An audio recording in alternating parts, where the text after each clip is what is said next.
しな身を揃えてゆこうお互いを信じ合う五人の仲間まるでスファイブに預けた命飛ぶぜ宇宙の果てまでもみんなの笑顔も持ち帰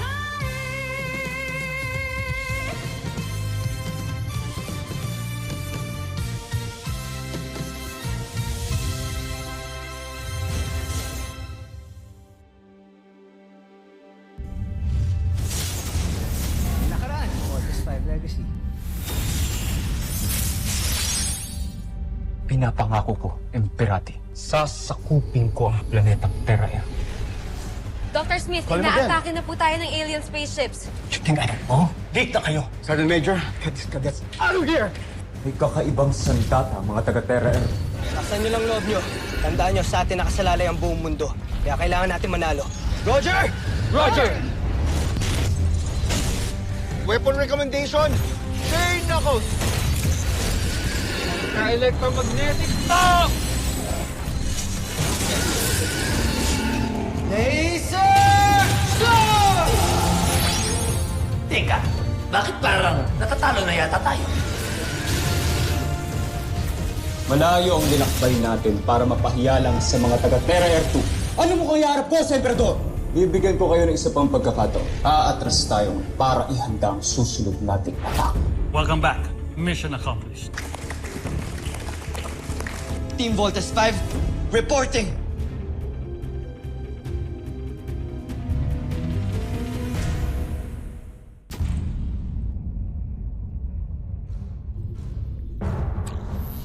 Isang napakalaking bagay na nagawa nating pasukin ang sistema ng komunikasyon ng Terra-Air 2, Jomfrey.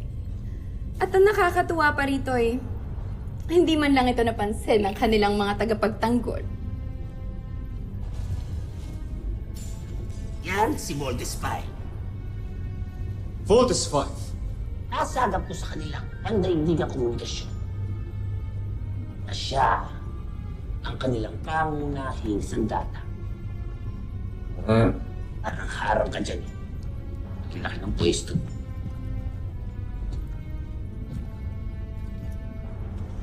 Voltes 5.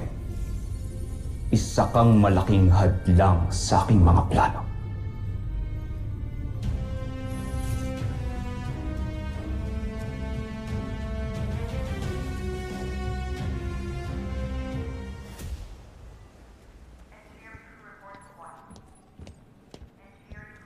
Mark!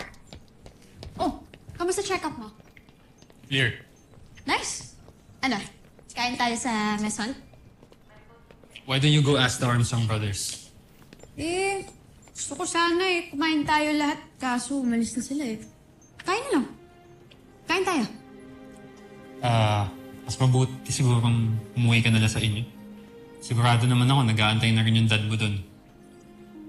So, sige na. Mag-celebrate na kayo kasama ng mga pamilya na. Okay. Look, alam ko naman na out of place ka kanina sa celebration kasi ikaw lang naman yung walang magulang dun. Pero, sigurado naman ako na kung nandun din yung parents mo, magiging proud dun sila sa'yo. Invite mo kasi dito. Jimmy, Para I mag- don't think this is the right time to talk about this. Okay? Okay, I get it. Alam mo, kami naman din ng dad ko, hindi naman din kami palagi nagkakaintindihan. Pero, wala, I just learned to accept it. So, baka pag ikaw Jamie, hindi naman... seriously. Kailan lang tayo nagkakilala, di ba? Stop acting like you know anything about me. Gusto ko lang naman makatulong. I don't need your help. I'm sorry.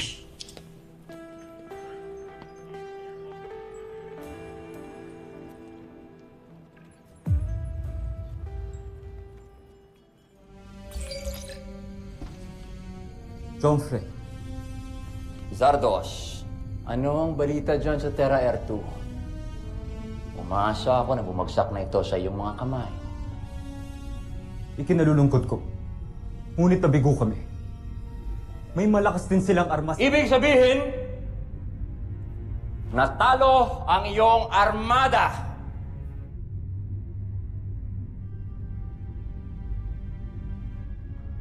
Akala ko ba magaling ka? Akala ko isa ka ng bayani mula na mapaslang mo ang iyong ama! Hindi ka ba nahihiya sa aking mga ministro? Sa mga mamamayan ng Bozan na umiidolo sa'yo? Nasa na ang iyong galing? Ang iyong talino? Ang iyong tapang? Bakit ka nabigo? Patawarin niyo ako, Joffrey. Pinapangako ko sa inyo, hindi ako uuwi ng Buzan hanggang hindi nasasakop ang planetang Terra-Ertu. Oh! Huwag kang bumalik rito hanggat wala kang maipagmamalaki sa akin! Huwag mo akong ipahiya, Zardos. Huwag mong ipahiya ang buong Buzan Nazmi Imperium!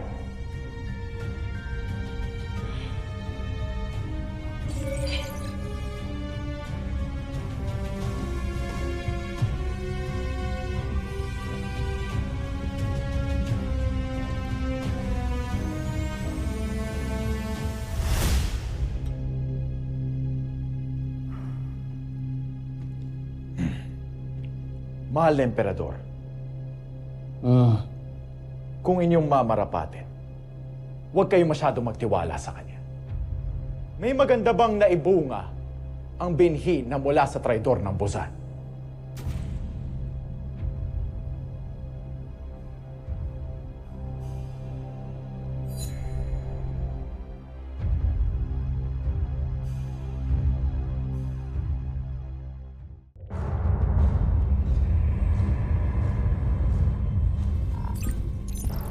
Hindi ako makapaniwala na natalo tayo ng mga taga-Terra-Ertu dahil kay Voltes 5. Huwag kayong mag-alala. Pinag-aaralan ko na maigi ang tungkol sa kanilang pangunahing sandata.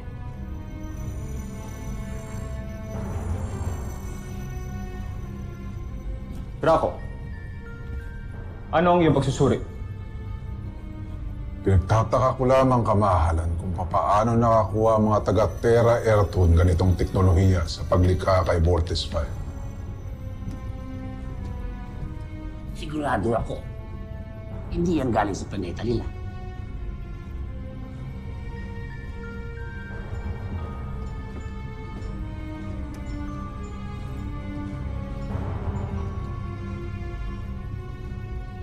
Ituloy niyo ang ulat.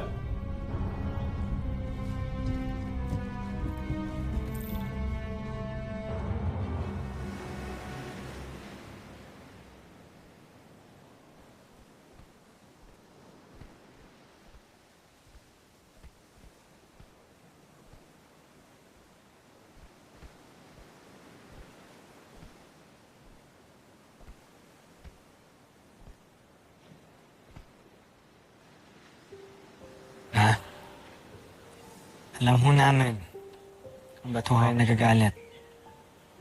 Natakot ho kayo. Lalo na ho kay Little John. Tatlo kayo, anak. Paano kung natalo kayo? Eh, di tatlo din kayong sabay-sabay na mawawala sa akin. Pero hindi naman po nangyari ang aking natatakot niya, Ma. At kahit kailan, hindi po mangyayari yon. Kasi malakas po kami. Hindi nga ho kami tinatablan ng bale. Iba ang armas ng mga Bozanian, anak. Imposibleng hindi kayo tablan nun. Ma, trust. We trust you. Kayo ni Papa, Dr. Smith. Kaya may confidence ho kami lumaban gamit ang Voltes robot. Kasi alam ho namin na kayong gumawa nun eh. Trust, Ma. Kaya nga, Ma. Mama, dapat magtiwala po kayo sa creations yun ni Papa. Saka magtiwala po kayo sa mga anak nyo. Oo nga, Mama. Kaya pabayaan mo na po ko, ha? Kasi kailangan po kami ng buong mundo. Kami po ang regalo niyo sa planet natin. Sa mag-iingat kayo mga anak, ha? Huwag niyo hahayaang may mangyaring masama sa inyo. Promise.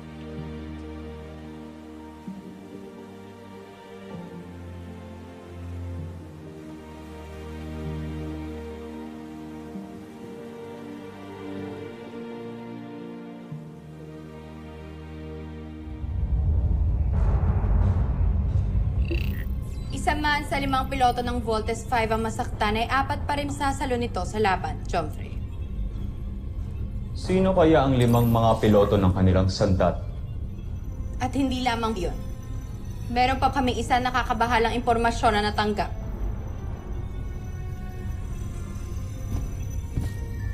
Ano yun? Ang Voltes 5. Meron itong kakaibang enerhiya. At ang enerhiyang ito ay hindi makikita sa ibang parte ng Terra Ertu. Maaaring galing yan sa Bozal. Paumanhin, Jomfrey. Pero walang kakayahan ng mga taga-Terra Ertu upang makarating sa ating planeta. Kaya, saan kaya nanggagaling yan?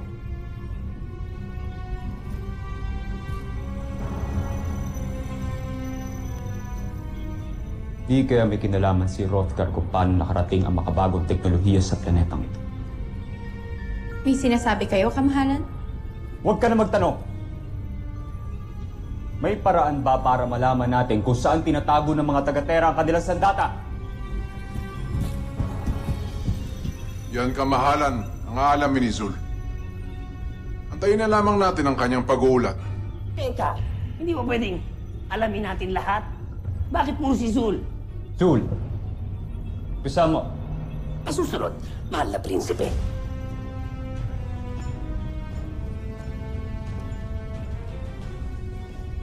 Kailangan nating malaman kung saan nakakadlong ang sandatang tinatawag na Voltes 5.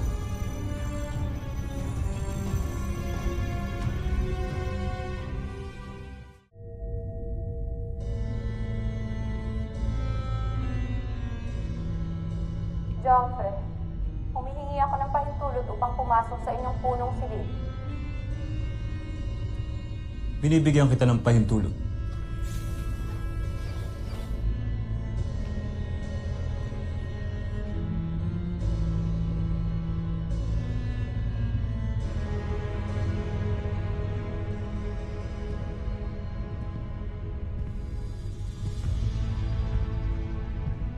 Nais ko lamang malaman kung may pag-uutos pa kayo.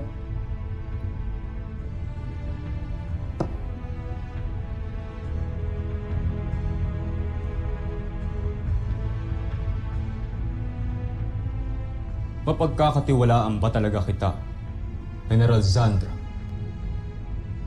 Jomfrey, gaya ng sinabi ko sa inyo. Noon pa man ay labis na akong humahanga sa inyong talino't kakayahan. Kaya naman, iaalay ko sa inyo ang aking buong katapatan.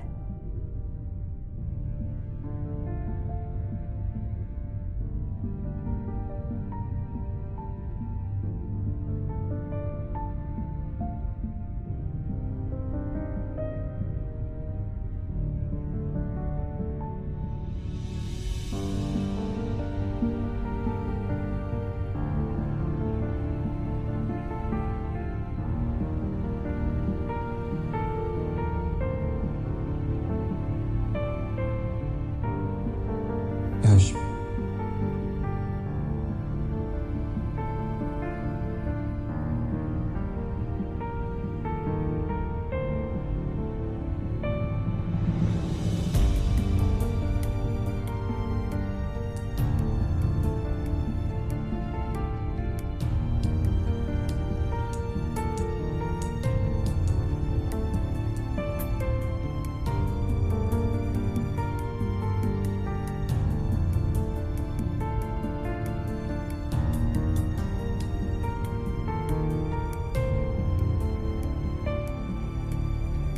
Alam niyo naman na may batas at protocol tayong sinusunod dito sa camp. At dahil nagkaroon kayo ng breach, I have no choice but to enforce a non-punitive punishment. So beginning tomorrow, ititigil nyo na ang training ninyo. At obligado kayong mag-report sa Research and Development Department as RadTech Specialist. Sir, permission to speak, sir! Granted. Sir, mahalaga po sa akin maging part ng Voltes team. Gusto ko pong lumaban. I want to be in the front line. Sir, please give us another chance, sir. Sometimes there's no second chance.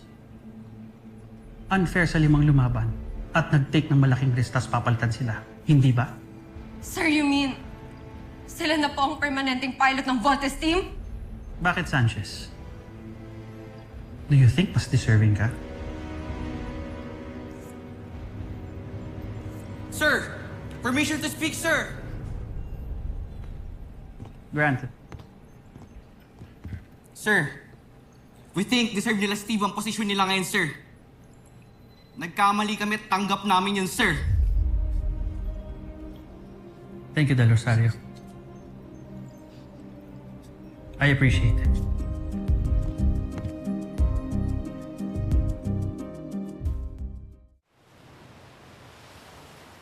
Good boy, Alpha. Buti na lang talaga. Tinayagan ako ni Dr. Smith na isama ka dito sa camp, no? Maswerte nga sila Steve at Jamie. Nakikita nila mama at papa nila. Alam mo naman, sobrang saya ko talaga nakasama kita dito. Kasi you're my only loyal friend. And ikaw lang talaga ang family ko. Alam mo naman yun, di ba? Ikaw lang talaga ang tunay na nagmahal sa akin.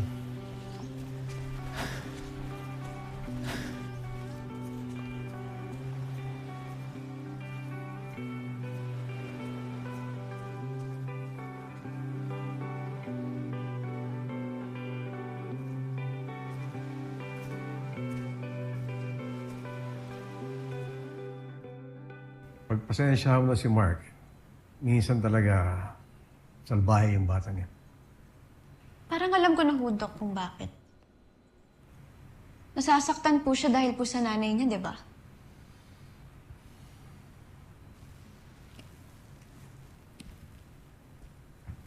Dok, alam ko po na kayo po yung nagdala dito kay Mark sa camp. So, pwede ko po ba malaman yung kwento po ng pagkatao niya? Kung bakit parang sobrang galit po siya sa mga ina? Sadali. Hindi ba nabanggit ng father mo sa iyo ng mga information na ganyan ay confidential? Iha? Opo, Dok, pero teammate po namin si Mark.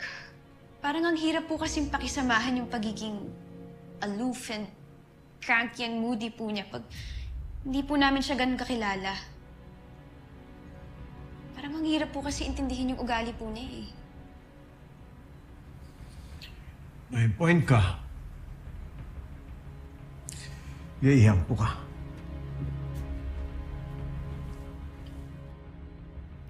Oh yes.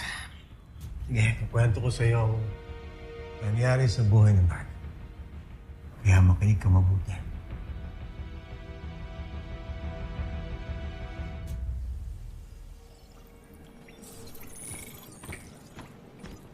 PJ. Jimmy. Tapos na ba yung medical hard drive na ni-request ni Dr. Alonzo? Tapos ka na. Nice. Thank you. Sure. Sige. See you guys sa celebration. Di kami pupunta doon. We're not? Di kami makikiselebrate sa inyo kasi para sa inyo lang naman yung celebration na yun. Kawawa lang kami dito. Palibasa, wala kaming daddy na mataasing posisyon dito sa camp. Kaya ito, hanggang dito na lang kami.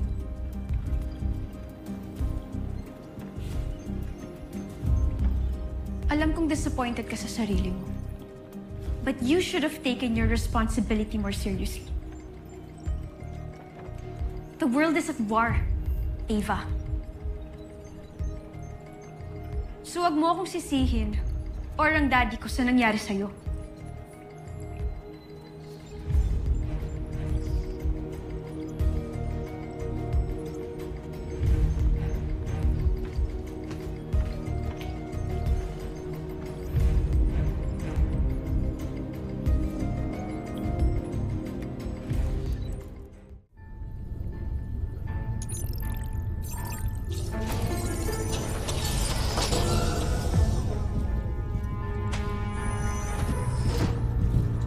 Zul, ano ang iyong ulat? May dinisenyo kong isang programa na tanging kakaibang signatura ng enerhiya lang ang masasagap. Kaya sigurado, mahanap dito si Voltes 5. Magaling. Kailangan natin mahanap ang himpilan ng kalaban para mawasak natin ito.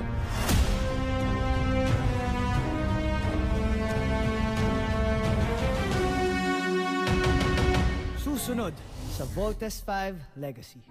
Ito ko pinipicturean mo si Jamie. Egbert, ang maingay. Baka may makarinig sa'yo. Tingin nga. Guys! Ay. Uy!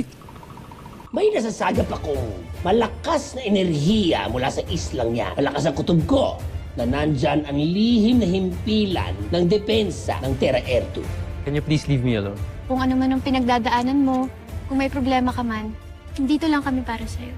Hindi ka nag-iisa. Andito ako, andito kaming apat. Game ka na kaya tayo.